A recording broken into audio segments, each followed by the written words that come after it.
नमस्कार, बहुत बहुत स्वागत है आपका हमारे चैनल पर। तो यहाँ पर हम लोग आज बात करेंगे झारखंड दरोगा की वैकेंसी के बारे में कि आखिरकार कैसा पैटर्न होने वाला है, कब एग्जाम होगा, सिलेबस क्या है, क्या मापदंड होने चाहिए शारीरिक, ये तमाम चीजें हम इस वीडियो में बात करेंगे।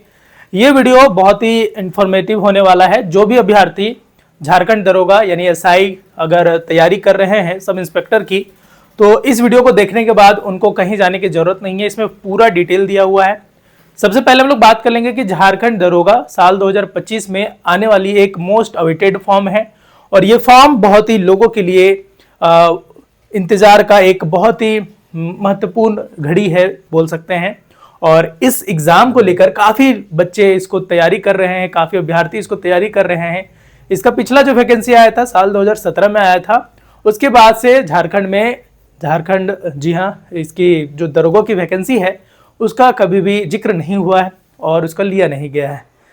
यहाँ पर बहुत सारी चीजें हुई, बीच में एग्जाम कैंसिल हुए, बहुत सारे दिक्कतों के बाद अब झारखंड में एक बार फिर से जेएसएससी ने कैलेंडर जारी किया है जिसमें झारखंड दरोगा को लेकर बात कही है। चलिए हम लोग ज्यादा टाइम पास नहीं करते, सबसे पहले बात कर लेते हैं वैसे अभ्यर्थी जिन्होंने ग्रेजुएशन पास कर रखा है और जिनकी उम्र 21 वर्ष है वो इस फॉर्म को भर सकते हैं। ये फॉर्म जुलाई अगस्त से आपको स्टार्ट हो जाएगा, इसी साल 2025 के कैलेंडर में दिया हुआ है। अब देखना है कि कब ये स्टार्ट होगा, ये संभावित डेट है। इसमें हम लोग बात करेंगे कि किस प्रकार से एग्जाम का पैटर्न होगा, शारीरिक दक्षता क्या होगी, फिजिकल कैसा होगा, योग्यता क्या होगा, सिलेबस क्या होगा, पैटर्न कितने में होंगे। ये सारे सवालों का जवाब इस वीडियो में हम आपको देने की कोशिश करेंगे। तो जैसे कि आपको देख सकते हैं झारखंड दरोगा 2025 नोटिफिकेशन कब आएगा, इसका ऑफिशियल नोटिफिकेशन कब आएगा, इसका भी हम लोग जरूर जिक्र करेंगे अपने वीडियो में। चलिए इसके बारे में पूरी जानकारी देख लेते हैं। तो सबसे पहले हम लोग बात कर लेते हैं ये इस फॉर्म की शैक्षणिक योग्यता, जैसे हम लोगों ने बताई थी और किस प्रकार से आप इसको अप्लाई कर सकते हैं। सबसे पहले ये फॉर्म ग्रेड जी हाँ वेतनाम छठा वेतनाम के तौर पर है और 9300 से 34,800 ग्रेड पे का है। ठीक है, ये बहुत ही ज्यादा अच्छा पोस्ट है क्योंकि ग्रेजुएशन लेवल का है और बहुत सारे बच्चे ग्रेजुएशन लेवल के लिए फॉर्म को अप्लाई कर सकते हैं। केंद्र अथवा राज्य सरकार द्वारा मान्यता प्राप्त विश्वविद्यालय अथवा संस्थान से ग्रेजुएशन की डिग्री होनी चाहिए। या परसेंटेज का कोई जिक्र नहीं है, यानी आप अगर ग्रेजुएट हैं तो आप इसको अप्लाई कर सकते हैं, भर सकते हैं। ठीक है, इसके बाद जो अगली नोटिफिकेशन देख लेते हैं, इसमें उम्र की क्या सीमा है। सबसे पहले बात कर ले तो साल 2017 में इसकी उम्र की सीमा 26 वर्ष मैक्सिमम बताई गई थी। जी हाँ, अधिकतम वर्ष 26 वर्ष थी, उसके बाद 28 और 30 कैटेगरी वाइज थी। लेकिन साल 2017 के बाद लॉकडाउन हुआ, कोरोना भी आया, ये तमाम चीजें हुई, तो अब इस उम्र को बढ़ाकर 35 से 36 साल किया जा सकता है। तो यहाँ पर जो मिनिमम एज है वो 21 है, जनरल कैटेगरी के लिए 21 वर्ष होना चाहिए और मैक्सिमम 26 है, तो इसको बढ़ाकर 35 या 36 किया जा सकता है। ये हमारी राय है, हमारे चैनल में देखा जाएगा कि किस प्रकार से आने वाले टाइम पे इसको एज को रखा जाएगा, उसके बारे में भी आपको बता देंगे। वहीं पर एससी कैटेगरी के लिए जो बहुत ही लोगों के लिए सवाल रहता है कि हमारा डिटेल में कब इतना एज रहेगा, कितना साल रहेगा, तो उनके लिए 21 से 30 साल होना चाहिए। तो ये नॉर्मल जैसा रहता है, जो ग्रेजुएशन लेवल का फॉर्म रहता है उसमें एज की सीमा दी गई है। ठीक है, इसके बाद आगे बढ़ते हैं। इसके बाद एग्जाम किस प्रकार से होगा और कैसे लिया जाएगा, इसके बारे में भी आपको बता देते हैं। परीक्षा का जो स्वरूप होगा वो 4 चरणों में लिया जाएगा। पहला प्रारंभिक परीक्षा, ठीक है, दूसरा मुख्य परीक्षा और तीसरा शारीरिक परीक्षा और चिकित्सक परीक्षा। एग्जाम तो आपके 2 होंगे, प्री और मेंस, जैसे कि आप नॉर्मल भाषा में समझ सकते हैं। पहला एक एग्जाम होगा जो क्वालिफाइंग नेचर का होगा, उसके बाद जो सेकंड होगा वो मेन एग्जाम होगा, जो जिसको मेन एग्जाम बोलते हैं। उसके बाद आपका फिजिकल टेस्ट होगा, उसके बाद मेडिकल टेस्ट होगा। ठीक है, इसको तो आसान भाषा में समझ सकते हैं। उसी के साथ प्रारंभिक एवं मुख्य परीक्षा कंप्यूटर आधारित परीक्षा होगी। जो स्टार्टिंग का जो एग्जाम होगा, आपको दोनों एग्जाम कंप्यूटर बेस्ड होगा, सीबीटी टेस्ट होगा। दोनों परीक्षाओं में सभी प्रश्न वस्तुनिष्ठ एवं बहुविकल्पीय, यानी जी हाँ ऑप्शनल रहेंगे। बहुत सारे एग्जाम में क्वेश्चन जैसे पूछे जाते हैं अन्य एग्जाम में, उस प्रकार से ही रहेंगे। एक प्रश्न का पूर्ण अंक 3 होगा, यानी एक के लिए आपको 3 नंबर मिलेंगे। प्रत्येक सही उत्तर के लिए 3 अंक दिए जाएंगे तथा प्रत्येक गलत उत्तर के लिए 1 अंक की कटौती की जाएगी। यानी अगर आपका कोई भी एग्जाम में गलती होता है तो यहां पर गलत के लिए 1 नंबर माइनस होगा। भाषोत्तर विषयों का छोड़कर प्रश्न हिंदी एवं अंग्रेजी में होंगे। एग्जाम आपका जो लैंग्वेज पेपर होगा उसके अलावा हिंदी और इंग्लिश में सारा एग्जाम होगा। ठीक है, यहां तक समझ गए।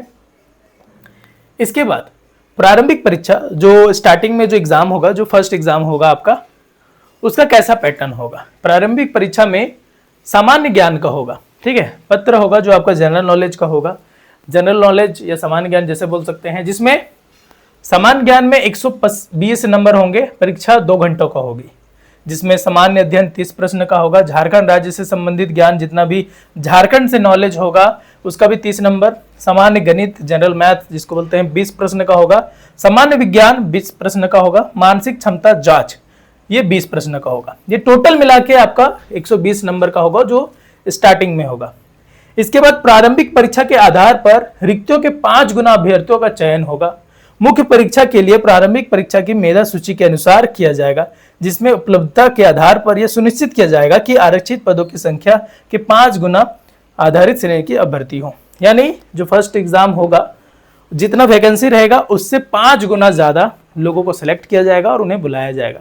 तो यहाँ पर वैसे पढ़े लिखे लोग ही जा पाएंगे जो कि अच्छे खासे पढ़े लिखे हैं और ग्रेजुएट लेवल के हैं। तो यहाँ पर कंपटीशन आपको थोड़ा सा टाइट दिखेगा क्योंकि सारे ग्रेजुएशन अभ्यर्थी होंगे, ग्रेजुएशन लेवल के, और बहुत ही अच्छे लंबे समय से इसको ट्राई करते रहे होंगे। ठीक है, तो 2017 में जो अभ्यर्थी तैयारी कर रहे होंगे एक बार फिर से स्टार्ट कर देंगे इसको तैयारी करना। अगर आपको क्वेश्चन रिलेटेड कुछ भी सवाल पूछना है तो आप कमेंट सेक्शन में जरूर पूछ सकते हैं। हम एक अच्छा अपॉर्चुनिटी सबके लिए लाएंगे जिसमें इससे जुड़ी हुई तमाम क्वेश्चंस के बारे में जरूर हम लोग बताने की कोशिश करेंगे। तो बढ़ते हैं आगे।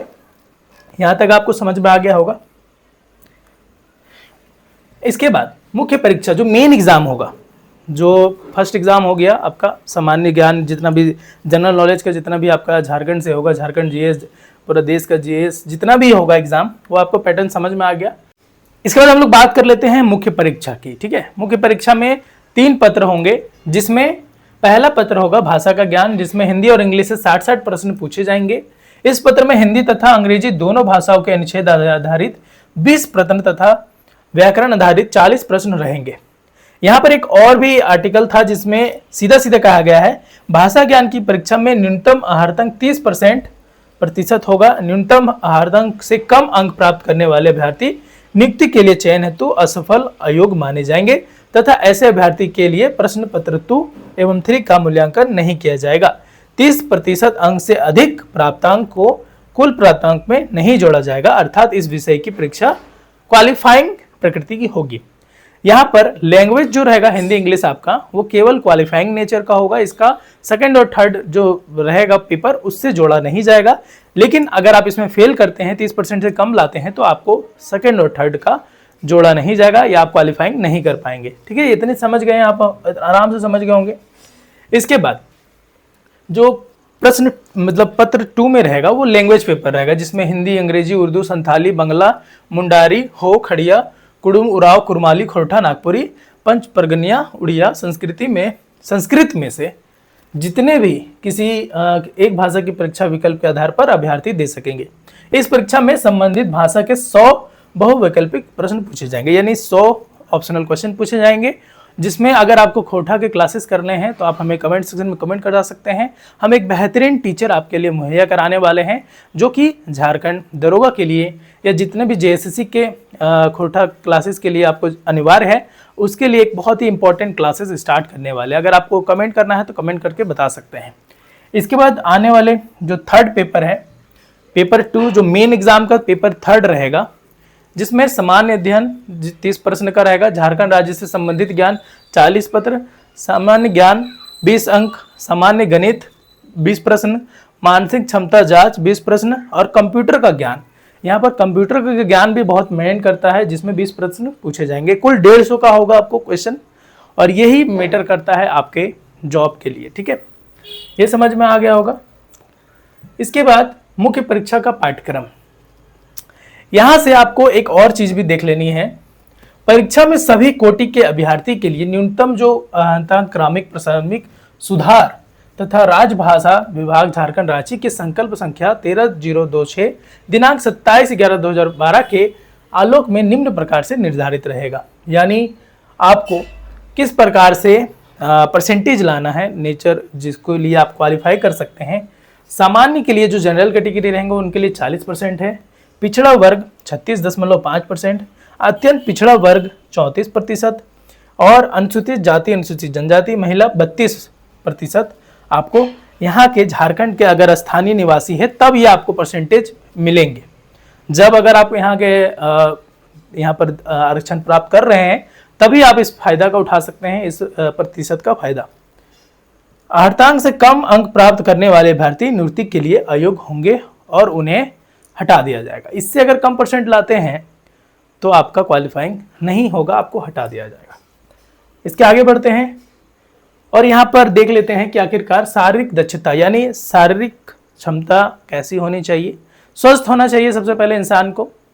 और शारीरिक दक्षता परीक्षा में अभ्यर्थी की यथा कंडिका में वर्णित मापदंड के अनुसार ऊंचाई एवं सीने की नाप की जाएगी एवं अपेक्षित मापदंड पूर्ण करने वाले अभ्यर्थियों के लिए निम्न निर्धारित समय सीमा के अंतर्गत अपेक्षित दूरी की दौड़ होगी। यानी रनिंग भी होगा इस एग्जाम में। उसके लिए क्या मापदंड है? पुरुषों के लिए 60 मिनट में 10 किलोमीटर की दौड़ होगी।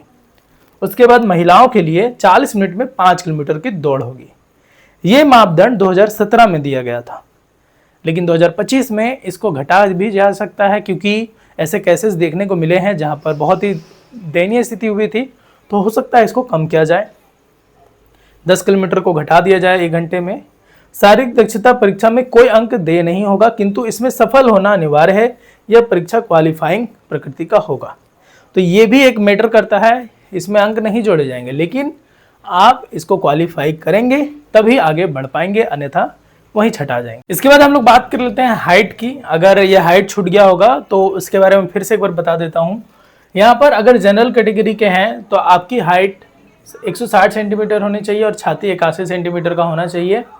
इसके बाद जो SC ST के कैटेगरी के हैं, ST कैटेगरी के हैं और SC ST के लिए है तो उनके लिए 160 और 155 का है। 81 सेंटीमीटर आपका सीने का होना चाहिए और 79 सेंटीमीटर आपका इसका सीने का होना चाहिए। और महिलाओं के लिए 148 सेंटीमीटर होना चाहिए और छाती का माप यहाँ नहीं दिया गया है। और शारीरिक रूप से अशक्त अथवा विकृत अभ्यर्थी नियुक्ति के पात्र नहीं होंगे, यानी विकलांग अभ्यर्थियों के लिए ये पोस्ट अवेलेबल नहीं है। इस प्रकार से इस पोस्ट की पूरी डिटेल मैंने पूरी जानकारी दी आपको। तो यहाँ पर आपको ग्रेजुएशन पास होना चाहिए और साथ ही साथ अगर आप इस फॉर्म को भरने के लिए इच्छुक हैं और क्वेश्चंस आंसर्स के बारे में भी जानना चाहते हैं कि सिलेबस किस प्रकार से होगा, पैटर्न क्या होंगे क्वेश्चंस के, अगर ये भी जानकारी आपको चाहिए और क्लासेस की भी कुछ सुविधा चाहिए तो वीडियो को कमेंट सेक्शन में कमेंट करके बता सकते हैं। हम स्पेशली आपके लिए इस वैकेंसी के लिए अच्छे टीचर्स मुहैया कराने की कोशिश करेंगे। अगर आपको पसंद आता है वीडियो तो वीडियो को ज़्यादा से ज़्यादा लाइक शेयर और कमेंट करेंगे और कमेंट जरूर बता देंगे कि आपको चाहिए या नहीं। तो इसी प्रकार के अपडेट्स पाने के लिए हमारे चैनल को सब्सक्राइब करें। और आपको झारखंड की इस वैकेंसी जिसकी 975 पोस्ट अभी खाली है आने वाली है दरोगा की, क्या आप इसके लिए इच्छुक हैं तो ज़रूर बताएं। और कौन कौन लोग अपने कंधे पर डबल स्टार लगाना चाहते हैं अपनी वर्दी पर तो ये भी ज़रूर बताएं। मिलते हैं अगले वीडियो में। जय हिंद, जय जोहार।